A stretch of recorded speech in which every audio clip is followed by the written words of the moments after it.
안녕하십니까? 11월 26일 금요일 인도네시아 헤드라인 시작합니다. 첫 번째 소식입니다.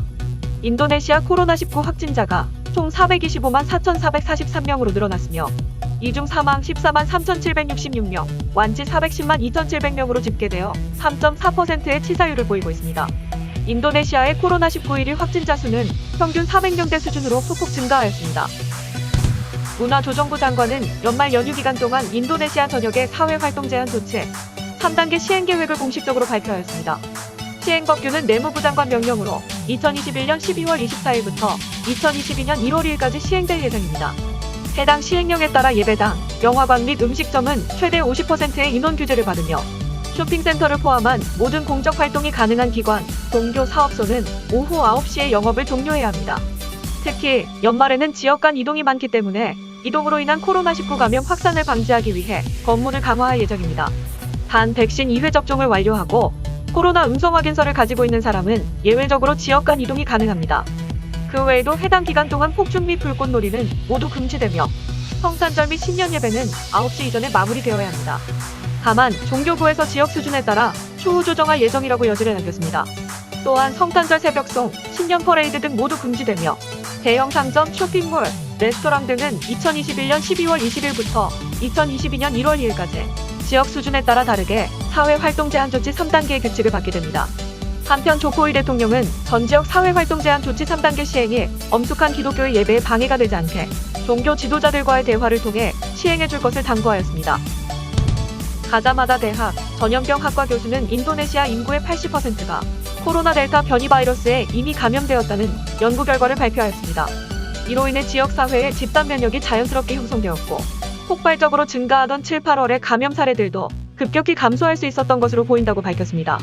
이번 연구를 통해 인도네시아 코로나 감염자의 50% 이상은 무증상자였으며 지난 1월 1차 대규모 감염 때 코로나에 걸려 회복된 사람 중 2차 대규모 감염 때 다시 코로나에 감염된 사례가 있어 면역이 생겨도 다른 변이체에 다시 감염될 수 있다고 경고하였습니다.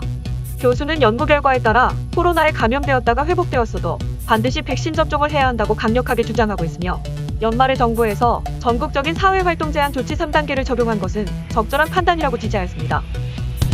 코로나19 태스크포스 대변인은 인도네시아 국립대학교와 함께 진행하고 있는 지역사회 면역 수준에 대한 연구가 늦어도 12월 셋째 주 안에 완료될 것이라고 밝혔습니다. 현재 인도네시아는 전국 34개 주를 대상으로 코로나19 면역 혈청 유병률 검사를 진행하고 있으며 지금까지 약 1000개의 주요 도시 및 마을에서 샘플을 모아 연구를 진행하고 있습니다.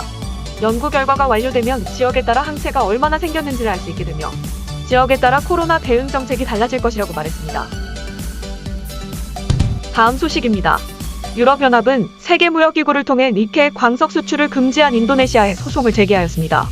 니켈은 활용도가 많으며 현재는 배터리 생산에 많이 사용되지만 스테인레스강을 만드는 공법에도 사용되며 비철압금, 전기도금, 특수강, 주물 등에서도 활용되고 있습니다. 소송을 진행하는 유럽연합 통상위원장은 유럽의 철강업체들이 글로벌 과잉 생산과 코로나19로 경제적 어려움에 봉착하였는데 인도네시아의 무역 제한과 인도네시아 니켈 정제소의 불법적인 보조금 지원으로 더욱 힘들어져 10년 만에 최저치를 기록했다고 전했습니다. 이후 위원장은 인도네시아가 세계무역기구 회원국으로 국제무역 경로를 강제적으로 차단하여 국제무역 접근 허용 약속을 위반하였다고 기소 의견을 말하였습니다. 우리나라도 중국의 급작스러운 요소수 판매 중단으로 국가적 수송마비 사태라는 위기에 봉착하였기에 한 품목의 급작스러운 무역거래 중단은 국제사회에 큰 파장을 주는 것을 알고 있습니다.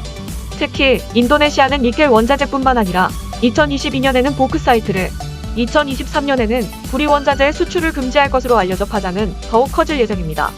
조코이 대통령은 세계무역기구에 소송을 제기한 유럽연합에 어떤 식으로든 싸울 것이라고 말하였으며 니켈을 포함한 원자재 수출은 단계적으로 금지할 것이라는 정책도 다시 한번 밝혔습니다.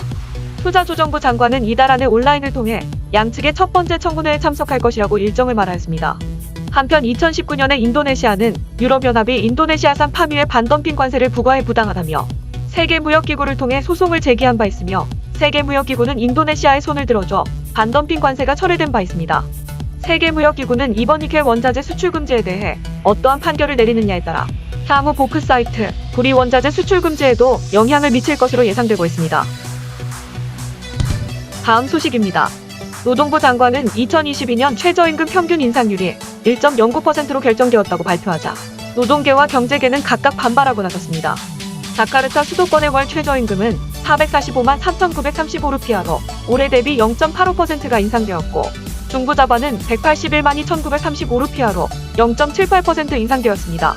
노동부는 인플레이션과 경제 성장률을 합산하여 최저임금 인상률을 결정해왔습니다. 지난 2016년에는 11.50% 인상되었고 2017년에는 8.25%, 2018년 8.71%, 2019년 8.03%, 그리고 2020년에는 8.51% 등 가파르게 오르다가 2021년에는 코로나19로 동결되었습니다. 경제계는 그동안 최저임금이 가파르게 올랐으며 현재 노동 대비 높은 임금을 받고 있음을 지적하고 나섰습니다.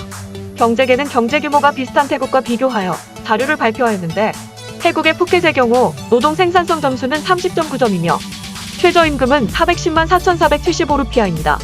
반면 자카르타의 경우 노동 생산성 점수는 23.9점이며 최저임금은 445만 3,724루피아입니다. 경제계는 임금 대비 노동 점수가 낮은 원인을 노동 가치가 낮고 근로자 휴일이 너무 많기 때문이라고 지적하였습니다. 노동시간과 같은 경우 태국은 평균 근무 시간이 주 43시간이며 인도네시아는 40시간입니다. 또한 태국은 공휴일을 제외한 15일을 휴가로 보낼 수 있지만 인도네시아는 공휴일도 많고 휴가일도 20일을 보장하고 있습니다. 한편 노동계는 1.09%의 최저임금 인상률이 너무 적다며 물가 인플레이션 상승과 2020년 임금 동결의 이유를 들어 10% 이상을 올려줄 것을 요청하고 있습니다. 60개 노동조합과 6개 전국노조연맹은 11월 29일과 30일에 대규모 집회를 계획하고 있으며 장소는 대통령궁 자카르타 시청, 노동부에서 약 3만 명 규모로 동시에 진행할 것이라고 밝혔습니다. 또한 12월 6에서 8일 사흘간 전국 총파업을 예고하였기 때문에 피해가 없도록 주의가 필요합니다. 다음 소식입니다. 아시아개발은행은 인도네시아가 코로나19의 영향에서 회복하고 지속가능한 경제성장을 할 수 있도록 5억 달러의 정책 기반 대출을 승인해 주었습니다. 아시아개발은행 사회개발 담당이사는 해당 정책이 인적자원의 질을 개선하고 노동 생산성을 높이며 교육, 기술개발, 건강 및 사회보호에 도움이 될 것이라고 승인 이유를 밝혔습니다.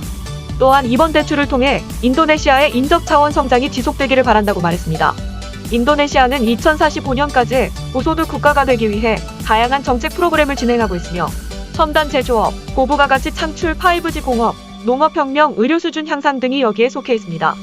이번 대출은 인적자원 개발 프로그램을 통해 생산성을 향상시키는 3가지 하위 프로그램 중 첫 번째 프로그램에 자금을 지원합니다. 해당 프로그램은 건강, 교육 및 사회보호에 중점을 둔 기술 지원 및 지식 지원을 결합하여 2026년까지 인도네시아의 인적자원 개발 점수를 59% 이상 높이는 것에 초점을 두었습니다. 사회개발 담당이사는 기술 및 직업 학교, 훈련 및 고등교육을 통한 숙련되고 건강한 인력을 창출하는데 아시아개발은행에 자금이 투자되는 것이라고 다시 한번 강조하였습니다. 다음 소식입니다. 우리나라 정부가 인도네시아에 올해부터 5년간 총사업비 53억 원 규모의 지능형 물관리 시범사업을 추진합니다.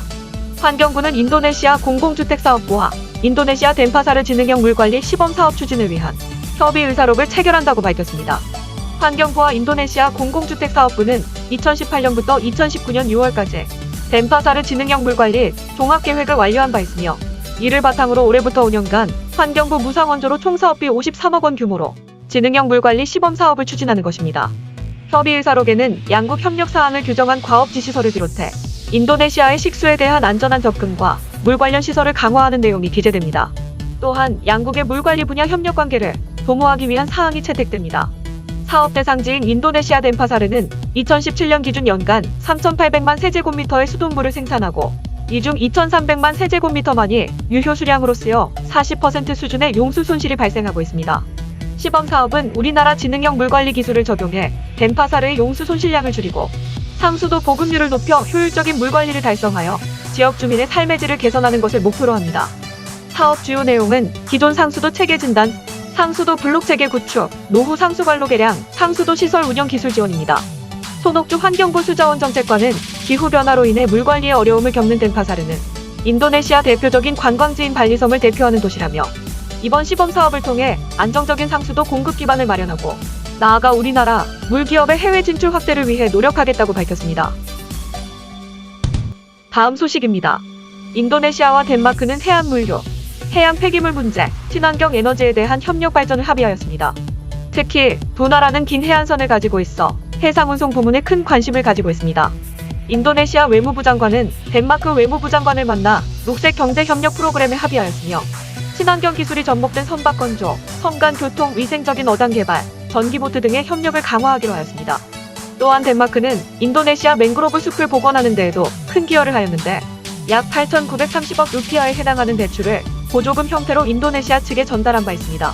인도네시아 외무부 장관은 덴마크의 다양하고 지속가능한 경제관리 지원에 깊은 감사를 표했으며 특히 인도네시아산 파뮤에 대한 유럽연합의 이의 제기에도 차별 없이 수입해준 것에 대한 감사도 표시하였습니다. 한편 유럽연합은 인도네시아산 파뮤가 탄소 배출을 가속화하고 있으며 지역 경제를 퇴보시키고 있다고 세계무역기구에 소송을 건 상태입니다. 인도네시아와 덴마크가 서로 협력을 약속한 녹색 기술은 폐기물 관리와 친환경 에너지 생산도 포함되어 있으며 그 외에도 보건 분야 협력, 데이터 보안 분야, 지진과 산사태 등의 재난기술 분야에서도 다양한 협력을 약속하였습니다. 다음 소식입니다. 한국 여자 배드민턴 차세대 에이스 안세영이 라이벌 야마구치 아카네를 꺾고 인도네시아 마스터스 배드민턴 선수권 대회 여자 단식 최정상 자리에 올랐습니다. 안세영은 21일 인도네시아 발리에서 열린 2021 인도네시아 마스터스 배드민턴 선수권 대회 여자 단식 결승전에서 야마구치를 2대0으로 제압하고 우승 트로피를 차지했습니다. 특히 승부처마다 침착하게 경기를 주도한 안세영의 경기 운영 능력이 돋보인 경기였습니다. 안세영은 1세트 17대17로 팽팽하게 맞서던 상황에서 내리 4점을 내며 세트를 가져왔습니다. 이어진 2세트에서도 19대19 동점에서 2연속 득점을 내며 승부를 마무리했습니다. 한편 2017년 배드민턴 스타 이용대회에 두 번째 중학생 국가대표가 된 안세영은 2018년 아이리시 오픈에서 첫 성인 국제대회 우승을 차지한 뒤 2019년 뉴질랜드 오픈, 캐나다 오픈 아키타 마스터스, 프랑스 오픈, 광주 코리아 마스터스 등 5개 대회에서 금메달을 따며 세계 배드민턴 협회 신인상을 거머쥐었습니다.